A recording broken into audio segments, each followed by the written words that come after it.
The last great Pittsburgh Pirate moment. Can you guys think of it? I mean, there's not a litany to choose from, so if you're thinking of one in particular, it might just be that one.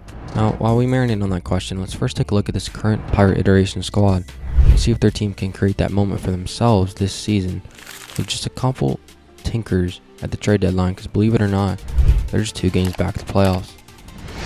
Let's delve into it. Now, the Pirates possess easily one of the 5 best pitchers in all ball in 22-year-old rookie Paul Skeens. You may think that's hyperbolic, ambitious, or too soon to crown him as that, but if you watch him, you'll co-sign that sentiment. So far in 53 innings, he's 4-0 with a 2.06 ERA while amassing 70 strikeouts. And that ERA is bumped up that high just because he's relented 6 home runs, which has resulted in 9 of his 12 runs given up this far. So by that logic, if he tames that, his ERA can dip even further than that. But again, he's nonetheless stellar. He's induced 7 quality starts out of his 9. He's easily one of the best pitchers in all the ball, topping out at 102 miles an hour. Now, not too far behind Skeens is Mitch Keller, who's firmly cemented himself as a top 20 arm and an all-star caliber arm himself with a 3.2 ERA with 90 strikeouts in 98 innings. His stuff plays very well in the zone, which doesn't result in a ton of swing and miss, which is illuminated in his whip at 1.11, which is phenomenal. So he's one of those rare productive pitchers to get guys out by way of contact. It doesn't blow you away, but it's still a phenomenal arm. Facing him and Skeens in the same lineup in the same series is deadly, given their delineation and repertoire. Lastly, their third arm is Jaron Jones. He's another young arm you'll hear a lot over the next decade, in my opinion. He's a strikeout machine with 93 in just 86 innings. It results in him becoming erratic occasionally, like his last start on the June 15th in Colorado, where a team has no business touching his stuff, touched them up for 6 runs in under 5 innings because he surrendered 4 walks. His 3.57 ERA is bloated a bit because of that start, and only that high because of that. If he can tame the walks, there's no reason he can't beat Paul Skeens 1B for the next half decade. So I just rattled off 3 starting arms that, quite frankly, rivals any rotation in the game, with the Philly and up there with LA as well.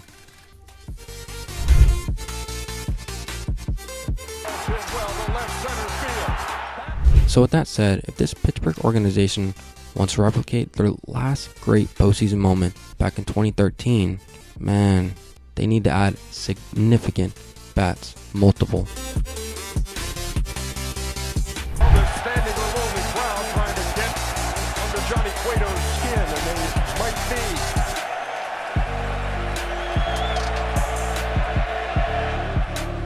This lineup, I mean, just look at this lineup on a Friday night against a playoff team where ostensibly you'd pump out one of your better A lineups. I can make a case Rowdy Tellez should be DFA'd with these numbers, and he's not anywhere close to a good defender, and he can't run either. So why is he even in the league? He has 4 home runs and a 600 OPS. He's your cleanup hitter, while New York Cruz looks like a future star with all the tools he possesses. But man, he's not there yet. That's evident. And he's hitting 3rd every damn day. Ainer McCutcheon turns what? 75, 76 next month? And he's your leadoff guy. Brian Reynolds is their great hitter, but he's the only one. He's the only one in the lineup you fear on a consistent basis. Brian Hayes, where are you at? I don't know. So as I'm sure you've gleaned to this point, their pitching staff is what gives them a chance, and it's clearly the reason why they're only 2 games back to the playoffs. Lucky for the Pirates, there's this thing called the trade deadline, which gives them a chance to remedy this and bolster their lineup. Here's 3 players, in my opinion, that are realistically available and attainable and will make an instant impact. Number 1, Rockies third baseman Ryan McMahon. Now, it's admittedly probably least likely because Colorado historically is reticent to trade anybody, even when they're just in an abysmal situation as they are again this season. But Ryan would fit in like a glove in Pittsburgh and would slide right in the middle of the lineup, providing instant offense so desperately needed with his 15 home runs and 827 OPS. Number 2 is Toronto Blue Jays DH Justin Turner. This is probably the most plausible one, that given Toronto is destined to sell as they currently flutter out of the playoff race, 6 games under 500. Justin is on just a 1-year deal, so it makes it more palatable for the Pirates to take on his contract.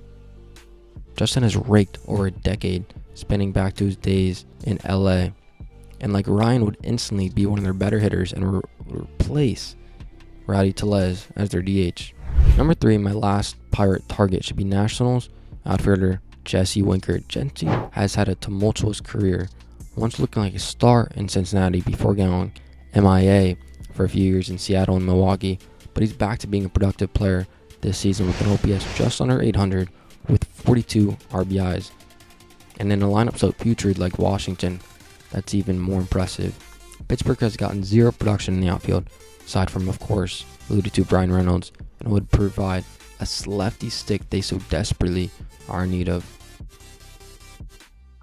The Pirates are in a very advantageous spot to supplement this great, and I mean great, pitching staff. However, it's now up to ownership to finally go out and actually make an addition. And if they do, they can win a series in October. They really can. Not only make the playoffs.